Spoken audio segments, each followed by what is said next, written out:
Je suis le bon berger qui donne sa vie pour ses brebis.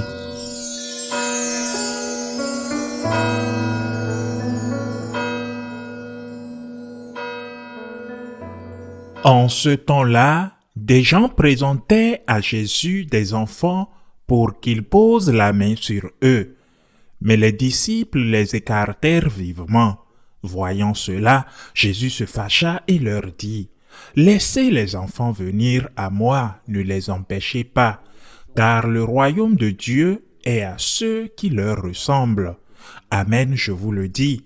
Celui qui n'accueille pas le royaume de Dieu à la manière d'un enfant n'y entrera pas. » Il les embrassait et les bénissait en leur imposant les mains. Acclamons la parole de Dieu. Quelle grande bénédiction, quelle grande chance d'avoir été béni par Jésus étant enfant. Être dans les bras de Jésus était quelque chose d'unique et d'irrépétable. Mais cela nous montre l'amour de Jésus pour les enfants. Cela nous montre que le Seigneur aime tout le monde, mais il aime particulièrement ceux qui sont plus faibles, les enfants, aussi les personnes âgées, les malades. Maintenant, en plus de ce geste de tendresse, d'affection envers les petits, le Seigneur veut nous donner une leçon, et ce pourquoi? Parce que nous ne sommes plus petits. La grande majorité d'entre nous ne sommes pas des enfants. Nous l'étions, mais nous ne le sommes plus. Jésus dit que bienheureux sont ceux qui sont comme des enfants, et que ceux qui ne deviennent pas comme des enfants n'entreront pas dans le royaume des cieux. Je crois avoir déjà raconté une anecdote qui m'a été racontée par le père Claretin, le père Alfredo, qui a été mon directeur spirituel pendant plusieurs années et à un moment important, car nous venions de commencer les franciscains de Marie. Lui, déjà adulte, un homme âgé à cette époque, décédé il y a des années, il m'a raconté une anecdote de son enfance. Son père, quand il rentrait du travail, pas tous les jours, mais plusieurs jours, lui disait, « Tu viens avec moi ». Et l'enfant lui demandait toujours, « Où vas-tu » Et le père lui répondait, « Fais-moi confiance ». Et l'enfant prenait la main de son père avec sa petite main et il sortait, se promenait dans cette ville où il vivait, Catalunya, dans la province de Saragosse. Et peut-être qu'un jour le père lui achèterait des bonbons, des sucreries. Mais la proposition était la suivante, « Tu viens avec moi ».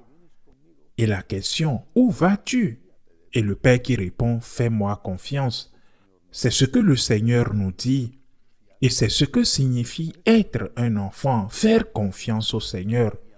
Parfois, les enfants, dans leur innocence, font confiance à ceux à qui ils ne devraient pas le faire et sont souvent maltraités. C'est terrible. Mais quand nous faisons confiance à Dieu, nous n'avons rien à craindre. Ce n'est pas d'un homme, enfin. Dans ce cas, c'était son père. Il n'y avait aucun danger du tout. Mais quand nous faisons confiance à un homme, il peut y avoir des risques. Il y a un psaume formidable qui dit « Maudit l'homme qui se confie à l'homme ». Mais quand nous faisons confiance à Dieu, nous n'avons rien à craindre. Être ces enfants du royaume des cieux signifie faire confiance à Dieu. On ne nous a pas appris à faire confiance à Dieu. Nous avons appris plus ou moins le contenu intellectuel de la foi, ce que nous appelons le dogme.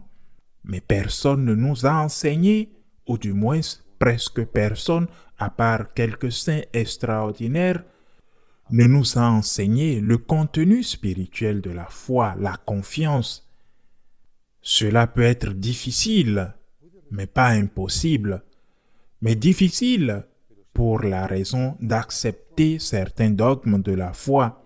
Il est également difficile pour le cœur de faire confiance à Dieu dans les moments d'obscurité, dans les moments de trouble.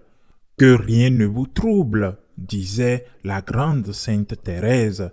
Que rien ne vous trouble, que rien ne vous trouble. Et Notre-Dame, à Sainte Marguerite, disait, je suis le Sacré-Cœur, aie confiance en moi. Et le Seigneur à Saint Faustine disait, je suis la miséricorde divine, ayez confiance en moi. Apprendre à faire confiance, c'est de devenir un enfant. Apprendre à faire confiance, c'est avoir la paix. Et cela ne veut pas dire qu'il ne faut pas garder la tête froide ou l'utiliser, prévoir les circonstances qui peuvent survenir et essayer de résoudre les problèmes. Ayez au moins confiance au Seigneur. Mais encore cela signifie qu'en tout, vous ne pouvez pas mettre votre confiance en votre propre force, en votre intelligence, ni même en l'aide de telle personne. En toute chose, vous devrez mettre votre confiance en Dieu. En attendant, il travaille, mais il sait que si le Seigneur ne construit pas sa maison, les maçons travailleront en vain. Soyons comme des enfants. Soyons comme des enfants du royaume des cieux. Apprenons à dire au Seigneur chaque jour, surtout dans les moments les plus difficiles, les moments de trouble, les moments de peur, les moments d'incertitude. Disons-lui, j'ai confiance en toi, Seigneur. Je me remets entre tes mains.